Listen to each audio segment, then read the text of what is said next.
I'm Teresa Cader, and before I read my poem, I want to thank Gloria Mindock for the terrific work that she's done with Cervena Barva Press, with building communities of uh, international and American poets, building our local poetry community in the Boston area, and for her wonderful poems. I'm going to read the title poem of my third book, um, History of Hurricanes, published by Northwestern University Press.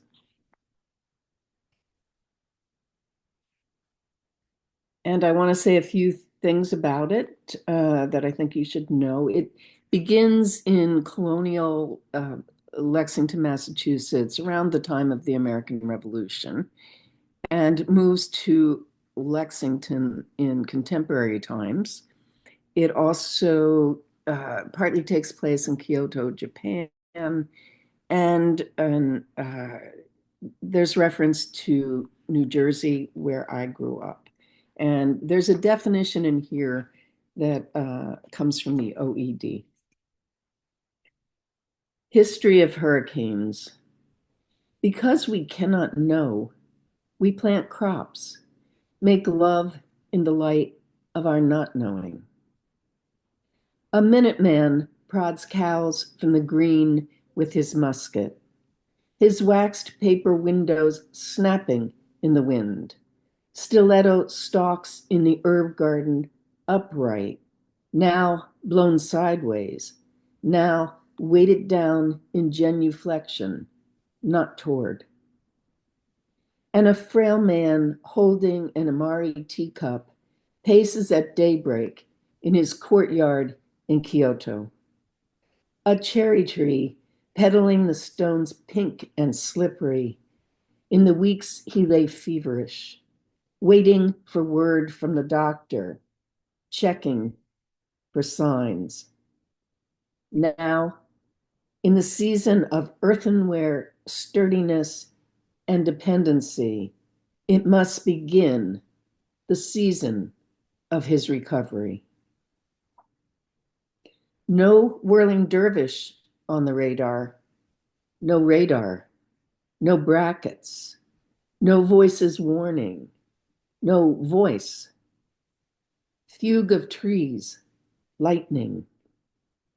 Because we cannot know, we imagine. What will happen to me without you? I know some things I remember. The Delaware River, 2 stories high, inside the brick houses. Cars floating past Trenton like a regiment on display.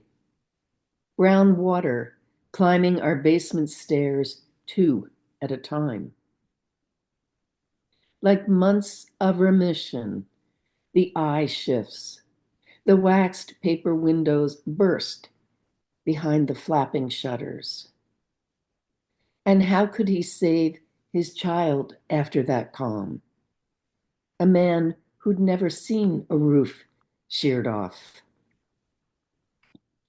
Across town, the 9th graders in their cutoffs. Science sucks, they grouse. Stupid history of hurricanes. No one remembers one. Velocity, storm surge, abstractions the earth churns as Isabel rips through Buzzards Bay. A hurricane, as one meaning has it, a large crowded assembly of fashionable people at a private house. The river cannot remember its flooding. I worry you will forget to check the watermarks in time. An echo of feet on stone is all the neighbors knew of their neighbor, a lover of cherry trees, and of his wife who prayed for him at the shrine, her hair swept up in his favorite onyx comb. This is Stephen Schreiner, reading a poem from my book Belly, published in 2015 by Cervena Barva Press.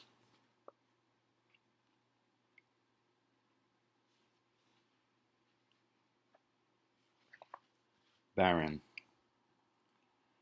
I found a tick there, in the loose skin that hangs, days after returning from the woods of a state park in Missouri. It was full summer. Signs warned hikers to stay away from the brush, wear pants tucked into socks, and explore the body you bathe when you return, for even a speck of dirt that you can't flick away, or even a freckle, can turn inward and grow. Like the poppy-thin skin of a man's cheek whose old body has puckered, like the milky pod that dangles from a sapless limb, like the fig tree Jesus withered, like seed fruit and breadfruit, but not a flower and not a fruit. The testicle deceives. What purpose, what wisdom, and what end contained in the sightless process led us here, where our limits come up like an empty net, a purse seine drawn together by our two boats, to be a sign of prosperity, to feed us for our labors, to close upon seawater. I thought a miracle might happen.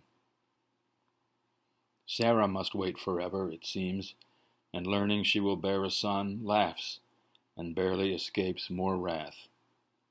Rebekah's womb is closed for a time, though in a world where time stretched on and on, it seemed forever she was denied children, as numerous as the sand, or the stars that cover heaven, or the dust that spreads across the dry and barren land. Like Jacob, I labored to make someone mine. For a time we believed God would grant us children, if only I forgave. But unlike Jacob, I was mistaken. The stone upon the well was very heavy, and she who married me waited while I moved it aside, but the well was dry. Dear tick, hanging black as a seed, suck deep, drink, grow fat from me, be a life that I have fed, that found its way to my body, then fall, be fruitful, and multiply. My name is Lucille Lang, and I want to start out by saying congratulations to Gloria Mindock on the 20th anniversary of Cervena Barva Press. Thank you, Glo, for all that you've done for me and other writers and readers. I'm very proud to be a Cervena Barva author. I'm going to read the title poem from each of my 3 Cervena Barva books. I'll start with the title poem from my chapbook, God of the Jellyfish. The god of the jellyfish must be a luminous, translucent bowl the size of a big top, drifting upside down in an unbounded sea. Surely this god hung with streamers and oral arms ruffled and lacy as thousands of wedding gowns and Victorian bodices created all the jellyfish of earth. Male and female, God created them in God's own image, the cross jellies and the crystal jellies, the sea nettle and the golden lion's mane, the sea wasp and the Portuguese man of war, and gave them nerve nets instead of brains to ensure their humility, put statoliths like tiny pearls in their sensory pits to give them balance, and placed spines on their nematocysts so they could capture food and would sting and burn any living thing that would harm them. And the god of the jellyfish gave them ocelli that shine like the eyes on a butterfly wing when they turn toward the light, and now their God watches over them with God's own great ocellus, as they swirl and dive in glistening cathedrals, and does not expect worship or even praise. The iridescence of their umbrellas will suffice. And next, I will read the title from one of my two full-length poetry collections that were published by Cervena Barva. This is called Becoming an Ancestor, and I'll read my poem, Becoming an Ancestor. According to the dictionary, I'm not an ancestor yet, only a grandparent of a blond boy who clomps in his new sandals, then throws me a ball strewn with black stars and moons on a white background, and a bow-legged baby girl with blue eyes, all smiles today in her hooded carrier, a child born the day my own grandfather would have turned 130. He never knew he had grandchildren, let alone great-greats. My own toddler days of warm cookies, crayons, and Betsy Wetsy dolls don't seem far away, but I am en route to becoming an ancestor. Lucy and Ricky are dead. Barbie is past 50. Even the hippies are history when my grandchildren show their grandchildren my photo in an old album. I wonder what they'll say. That I swore like a trucker when I was hurt, blew like Vesuvius when I was mad. They might recall I was always late, never learned to knit or crochet, but had brown hair, couldn't cook worth a damn, but could carry a tune, took poetry books everywhere, liked to know birds and insects by name, overreacted in both bad and good ways, was unreasonably vain for someone my age, had legs like a crane, and liked to dance. And I will conclude with the title poem from my other full-length collection from Cervena Barva. This book is called The Curvature of Blue. The title poem actually is called Because, but the phrase, the curvature of blue, occurs within this poem. My heart will beat 2 billion times because Krishna plays his flute in the forest, because planets trace elliptical orbits, because Krishna's skin is blue, because a moon will fly in a straight line forever unless a planet snares it, the way a woman attracts a man with her gaze. I yearn for a touch to make me tremble, because Krishna dances ecstatically, because the laws of motion are the same on earth as in the heavens, because Krishna loves the cowherd wives.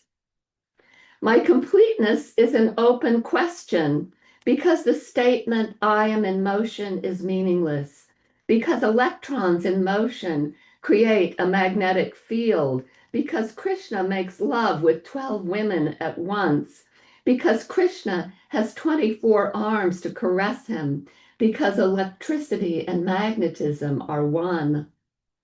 I am no longer a desert lily, because the speed of light is the same for all observers, because Krishna marries the princess Rukmini, although Radha is his favorite gopi, because the order of two events can be different for observers on different sides of space. My edges are rough as the bark of a redwood, because two events cannot be reversed unless they can be simultaneous. Because Krishna serves as charioteer for Arjuna, because causality flows in one direction, because Krishna's brother and son are slain. The moment must be held like an emerald, because the fabric of space is woven in 4 dimensions, because a huntsman shoots an arrow into Krishna's heel, because a planet travels the straightest path through the mountains and canyons of space-time, the way the mind circles an idea, because the heart traverses the curvature of blue. In sleep, I hold hands with my lover because time runs slower where gravity is stronger, because the arrow kills Krishna, because I cannot die before I am conceived, because love is an abstract concept, because a field loves the sun, because a lake reflects the sky, because human love reflects the divine. Thank you again, Glow, for bringing these books into print.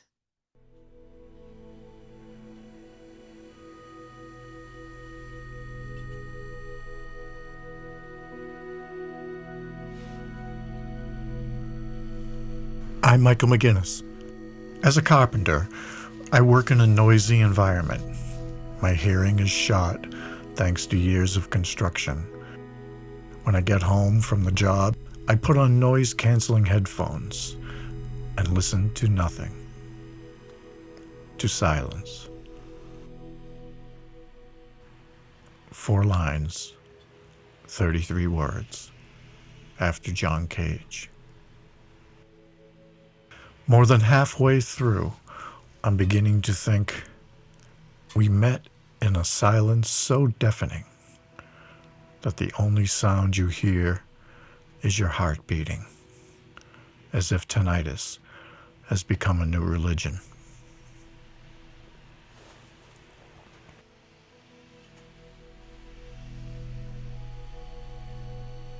When I wrote this next poem at my cabin in Maine, I was listening to fragile soundscapes in which silence becomes the harmony. The cabin sits on the side of a hill overlooking a small lake, and when the wind comes in from the northeast, the trees sound, to me as a Navy veteran, like waves.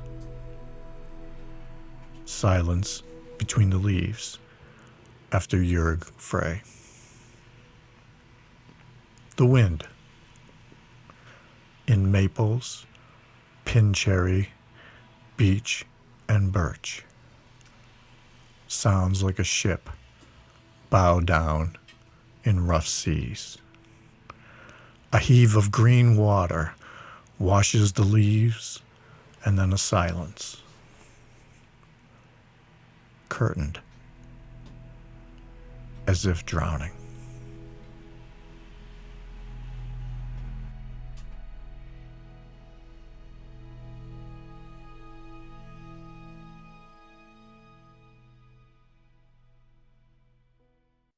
Good morning.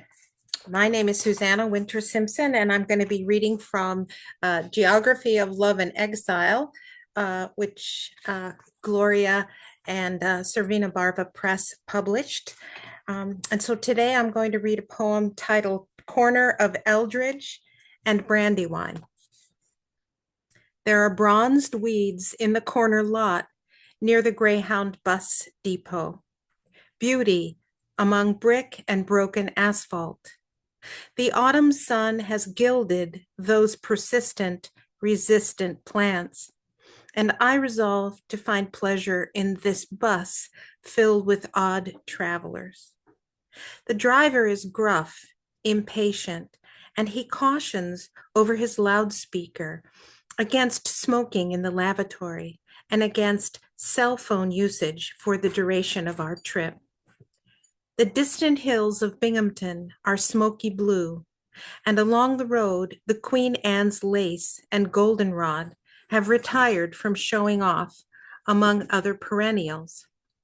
As I wait in the stations, eat dull sandwiches, drink warm bottled water, a small bird charm swings from my necklace, freedom engraved below its beak. Once I step off this bus, I become the flawed wife, the suspect co-worker, the difficult sister-in-law. I ride the buses, think about the weeds in the corner lot at Eldridge and Brandywine, and I believe some small corner of sunlight and soil will become mine. Thank you. Hello, My name is Alexander Motyl, and I've had the pleasure, the privilege, and the honor and the delight to be affiliated with Cervena Barva Press since 2009. And of course, it's not just Cervena Barva, because when one mentions the press, one really has in mind Gloria Mindock, a fabulous poet and a remarkable editor, and just a pleasure to listen to converse with, and to read. I've had the privilege of having 3 things published, 2 novels. One of them is called The Jew Who Was Ukrainian. Here's the novel. And let me just read the subheading: How one man's rip-roaring romp through an existential wasteland ended in a bungled attempt to bump off the exceptionally great leader of Mother Russia. And that pretty much summarizes both the sensibility, the style, and the content of the book. The other novel that I've been fortunate to publish with Cervena Barva is Sweet Snow. And here's the cover.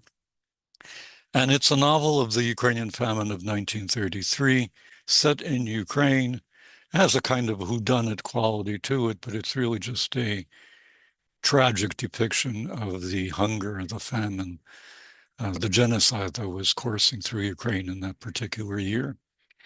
But the very first thing that I published with Cervena Barva is one of my favorites. It's called Waiting by Godot, or Godot, I guess is the appropriate way. And I'm going to read, and it's a one-line play. I suspect few of you have encountered one-line plays, but it's a one-line play where the stage directions are actually longer than the play itself. So let me read this to you. It's very brief. The setting is a street corner in a busy intersection. There are bright lights, neon signs, and the ceaseless sound of traffic. From time to time, music is heard. Men and women pass across the stage from left to right and from right to left. Some linger, perhaps engaging in window shopping. Others just walk across. They are dressed well in suits and dresses like business people. They can smoke, read, stop, look around, but they do not speak. A man is standing in the corner, also dressed well. He is leaning against a building, reading. We notice that he is waiting. He looks at his watch. He stops reading. He looks around. He begins reading again. He paces. He does whatever it is that people who wait impatiently do. He behaves in this fashion for anywhere from 15 to 45 minutes. He too does not speak, though he may sigh or mumble. As the time passes, he becomes visibly more impatient. Finally, he looks at his watch one last time and blurts out, "Where the hell are those guys?" and storms off the stage. Anyway, my 4th publication with Cervena Barva is a collection of poems, and it's slated to come out presently, which is to say soon, and it's called Worries. And I'm going to read to you the poem of the same name called Worries. And at that point, I'll conclude with my comments. The fragility of the universe worries me. Big bangs, little bangs, expanding matter, dark matter, black holes, wormholes, exploding stars, imploding stars. And that's just the tip of the iceberg. They say there may be multiple universes sloshing around in some cosmic soup, which only increases my worries. How can we possibly make sense of anything here when nothing makes sense there? It's enough to make us turn to tea leaves. Blame it all on Copernicus. When we were in the center of things, what could possibly go wrong? Nothing. Thank you for your attention. And thank you, Gloria, for having me, and for letting me participate in this wonderful event. Very pleased to be reading 2 poems in honor of the celebration of the Cervena Barva Press. My name is Andrea Johnson, and I want to read a poem about Karen Friedland, who was a poet who passed away from ovarian cancer. I had the opportunity to meet Karen. I was introduced by a friend who had been a roommate of Karen's when they were both hospitalized for surgery. And my friend, knowing that I was interested in poetry, arranged for us to have lunch together. And this is a poem I wrote after the lunch about Karen. It's called I Forgot to Tell You, and it was published in the Cervena Barva press newsletter. I forgot to tell you. Today we met for lunch, arranged by a mutual friend, at a street-side cafe birthed by a pandemic. I forgot to tell you, a published poet, about my driving Robert Pinsky home so many years ago. And also I never shared about my ancestor, an Irish poet whose work does not resonate with me, except for his poem our bed and breakfast hostess had printed on her paper placemats of her Adair establishment. I did tell you about my taking a course with Helen Vendler at the Yates Summer School in Sligo. But did I tell you that I bought her a beer at the Harp Tavern? Do you remember I told you I've seen Billy Collins twice in person? I forgot to tell you that I also attended an event with Seamus Heaney, whom you met when you worked at Harvard. Most of all, I never told you that you, sitting across from me, were so beautiful, with your blue cap allowing tiny, emerging silver hairs to show near your ears, your big, unusual brown eyes, your bowed lips, and your spirit, reflecting gentle strength in the face of what's gone before and what's to come. Perhaps one day I will tell you. The second poem I wanted to read in honor of Karen is a poem by Karen Friedland. It was published in One Art. It's called This Gracious Planet. Try to align yourself with the brilliance of the morning. Take in the new green leaves and delve deeply into this day. Say your own kind of prayer every morning to the life force that animates this gracious planet, to beauty, to freshness. This languid morning with its blown about wind chimes will never come again your way. So savor the sunlight, dappling trees, and let cool breezes wash you clean. Glory in being on this side of the sod. Thank you very much.